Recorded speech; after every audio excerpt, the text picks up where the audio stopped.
What's going on, Cover Killer Nation? As always, it's a good day for metal. Actually, it's a good day for music. The reason why is because I've mentioned this band in the past couple of days, and some people have been like, that's metal? That's metal? Depends on your classification. I personally call these guys more along the lines of progressive alternative, progressive rock, progressive metal, avant-garde. It really doesn't matter.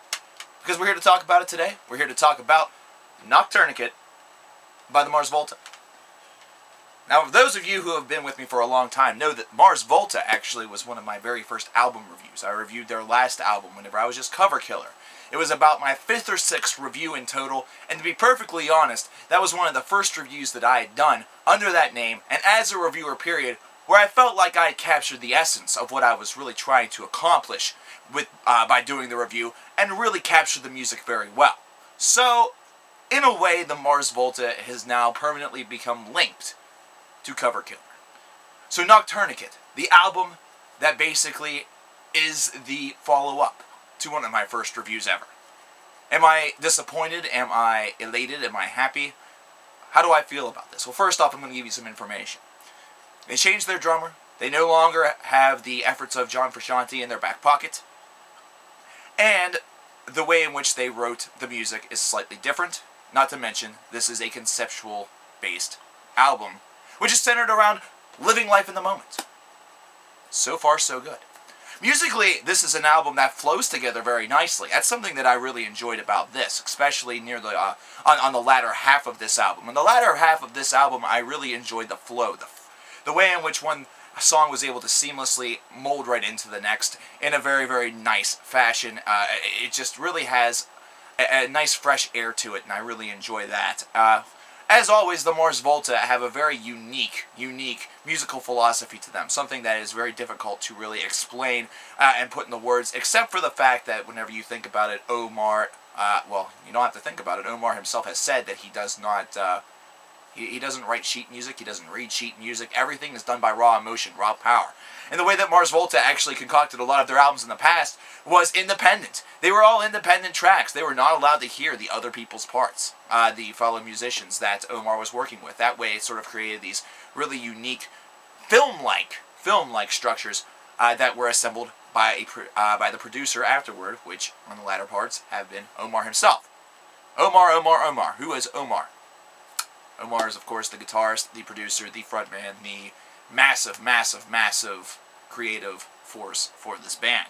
And whenever I say frontman, I do not mean he's the vocalist. I mean he is the person that you think about whenever you think of Mars Volta, whenever you even think of At the Drive-In. Yeah, if you don't know that At the Drive-In was also a project of this band, well, it was kind of the thing that came before it, well, now you do. Overall, this album is one that flows nicely on the latter half.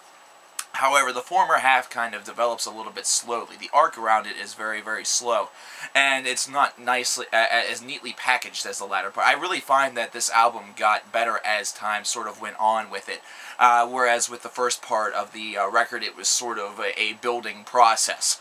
The building process kind of led up to Malkin Jewel, which is the first single from the record that really sort of caused the turning point for this entire album for me. That was a song that not only strangely enough is not named after Evgeny Malkin of the Pittsburgh Penguins, that goes out to a certain Philly fan, but also just is the song that really bridged the gap for this album into territory of just being average to semi-good to being good to potentially great.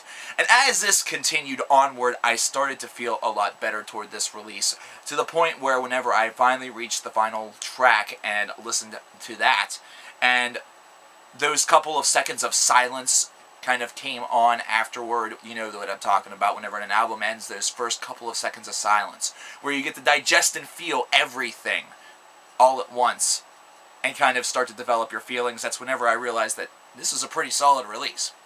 Now, I will say this. I will say that there have been releases in the past by the Mars Volta that have pleased me a lot more. To be perfectly honest, I enjoyed Octahedron a lot more than I enjoyed this album here, NOCTOURNIQUET. However, NOCTOURNIQUET itself, the self-titled song for the record, is just fantastic. Really enjoyed the vocal harmonies on this. There's not much else that can really be said that can't be felt, or that can't be said without being experienced. This is a band that you need to experience in order to really develop a really sound conversation toward, and this is an album that really deserves that sort of exploration. It is good in points, it is fantastic in points, but at other points it just sort of hovers around the middle. Overall, I'd say this album is a pretty strong 7.5, maybe a 7.75 at the very most. Definitely an album that I would listen to again, definitely an album that I was very pleased to purchase. At the same time, though, there are others by the Mars Volta that I have found a little bit more pleasing, that I have really kind of fallen in love with a lot more. Not to say this isn't a bad record, though. This is one that I would recommend that everybody out there to give a try, and if you haven't picked this album up yet, you definitely should make the effort. It's certainly worth it. Not to mention, I think at FYE I was able to pick that up for like $10 right now, so definitely take advantage of the new release pricing. So overall, guys, I have to say this is a satisfying offering, but Omar, I'm sure, will have 5 more solo releases, you know, penned and recorded in the next 5 seconds. Yeah, that's his work ethic. I will see you guys with the next review. And also, one final thing. If you're trolling somebody, please, just use some common sense. Because if you're trolling somebody, that means that you look like a troll, you probably are a troll, and you're never going to get laid. So yeah, that's all I'm going to say. Later.